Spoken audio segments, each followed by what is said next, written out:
Et hop.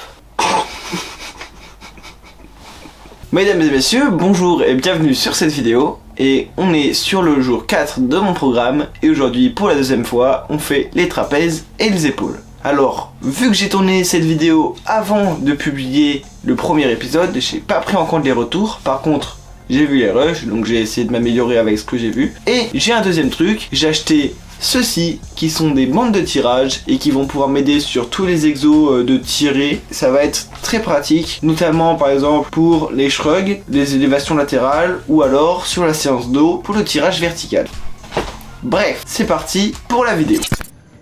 Bon allez, c'est parti pour la voix off avec le Citadro, qui est une machine tout ce qu'il y a de plus respectable. Moi je l'aime bien par rapport à la stabilité qu'elle offre et par rapport à son axe de travail qui va bien viser le haut du dos et l'arrière d'épaule, qui sont deux des objectifs de cette séance. Dans les commentaires de la vidéo précédente, on m'a dit que j'avais certains exercices qui étaient plutôt à faire dans une séance dos. Il faut faire attention à l'axe de travail. Et là, par exemple, mon axe de travail, il est basé sur les trapèzes et sur l'arrière d'épaule. Je fais aussi des drop sets sur cet exercice parce que j'aime beaucoup en faire. J'ai un très bon ressenti et ça me permet de gagner du temps. Au lieu de faire 5 fois chaque exercice, et je vais pouvoir le faire que 3 fois avec drop set et on a plus ou moins la même efficacité.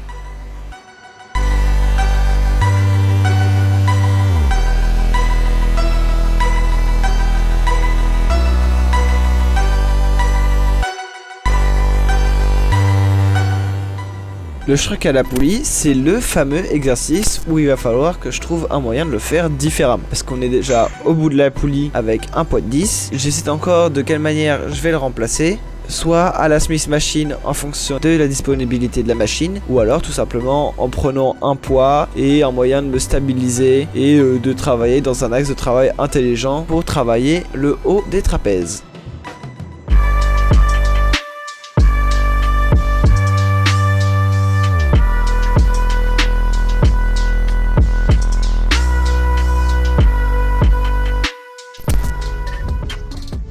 Le tirage horizontal, c'est un exercice où l'intérêt de se filmer de temps en temps pour ces séances est intéressant. Le fait d'avoir vu mes rushs va montrer à quel point je trichais le mouvement en ramant et du coup j'essaie de le stabiliser plus. Alors forcément, plus j'arrive proche de l'échec, plus je vais tenter de ramer pour avoir des reps en plus, mais je pense que j'ai une meilleure position par rapport à la vidéo de la première séance.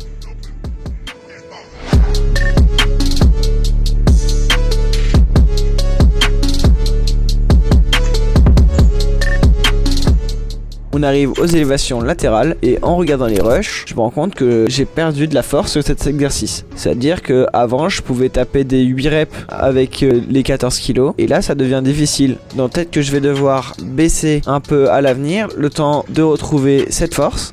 Et puis de toute manière on va progresser sur cet exercice. Là vous voyez je plie le bras, donc je réduis mon bras de levier. Donc techniquement en fait je tire 2 fois moins fort. Ça fait une sorte de drop set mécanique. Mais nous on voudrait avoir une tension plus constante, sachant que je fais déjà un drop set au niveau des poids.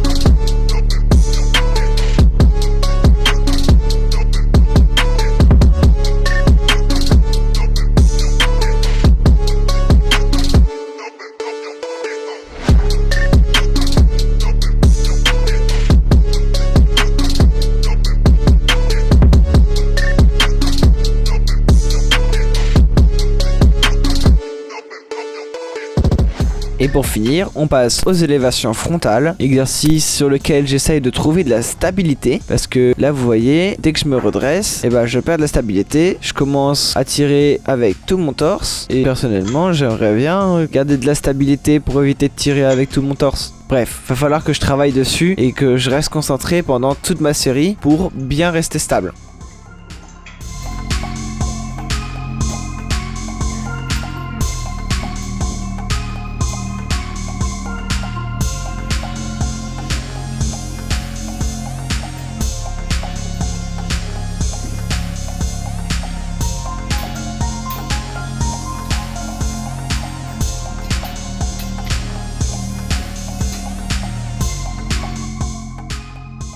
Et pendant que je suis en train de faire mon posing de fin de séance, n'hésitez pas à aller vous abonner. Ensuite, à aller regarder l'épisode qui s'affiche sur ma tête, qui est l'épisode précédent où je faisais les pecs et les triceps. Des bisous!